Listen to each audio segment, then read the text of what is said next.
tudo bem? Aqui é Bruno Carvalho com mais uma dica de empreendedorismo para você. Hoje eu vou falar um pouco sobre a transição de pessoa física para pessoa jurídica, principalmente você da área médica. Você que trabalha hoje como autônomo e faz lá o seu recolhimento toda vez que emite seu recibo, ou faz o seu recolhimento através do Carnê-Leão, você está sujeito ao imposto de renda da pessoa física. Tá? E pelos cálculos que nós temos feito aqui no escritório, muitas das vezes, quem está aí com faturamento acima de R$10.000 já está sujeito ao imposto de renda da pessoa física de 27,5%. Você tem outra modalidade de faturamento, seja ela para atender uma necessidade fiscal ou seja ela para atender uma necessidade comercial. Você pode transformar em pessoa jurídica. E qual a melhor forma de se transformar em pessoa jurídica?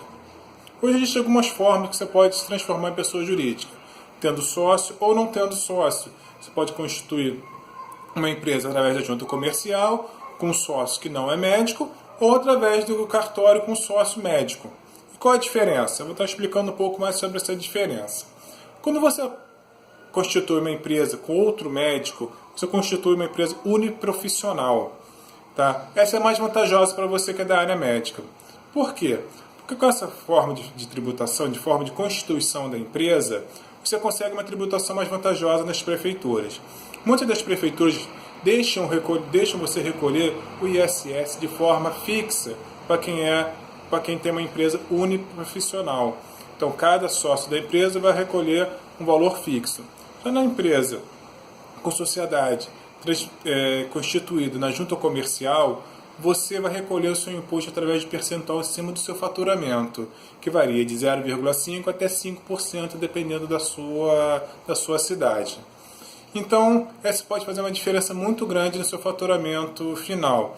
Por exemplo, se você for do lucro presumido e recolhe 11,33% de PIS, COFINS, contribuição social e imposto de renda, se você recolher o ISS de valor fixo, você vai ter uma tributação bem menor do que se você recolher o ISS de valor percentual sobre o seu faturamento. Se você tiver numa prefeitura que tem a legislação que estabelece que seja 5%, você vai estar recolhendo 16,33% da sua nota fiscal, só com imposto. Mesmo assim, é mais vantajoso do que você trabalhar com pessoa física, como autônomo. E qual outra forma que você pode constituir uma empresa sem ter sócio? Você pode constituir uma empresa unipessoal ou uma EIRELI, uma empresa individual de responsabilidade limitada. Qual a diferença das duas? A empresa unipessoal, você responde com seus bens pessoais caso ocorra algum problema com a sua empresa. Caso você tenha alguma dívida, venha dever o imposto, algum fornecedor. Na EIRELI, empresa individual de responsabilidade limitada, sua responsabilidade está limitada ao capital da empresa. E esse capital, pela legislação, tem que ser de 100 salários mínimos vigente na capital. Então, essa é um pouco da diferença como você pode constituir sua empresa de área médica. A minha opinião, e o que eu mais indico para os meus clientes, é que você constitua uma empresa, seja ela individual ou seja ela com sócio, tá? De responsabilidade limitada através do cartório, onde você consegue recolher os seus impostos do ISS de forma fixa. E essa você vai ter mais vantagem tributária. Mas cada caso nós temos que analisar. Caso você tenha interesse em saber mais sobre o assunto, entre em contato com a gente que nós temos o maior prazer em explicá-lo. Muito obrigado pela atenção.